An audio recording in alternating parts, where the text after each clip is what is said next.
జీవమయ్యా, నాలోని క్రియలు ప్రత్యక్షమగునయ్యా, నీ ముద్రయుంగరము నేనవుదునయ్యా.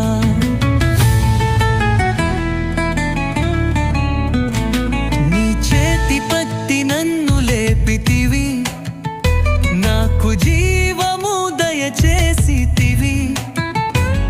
ఇకనైనను పాపము చేయక నీ మార్గమునే అనుసరింతును.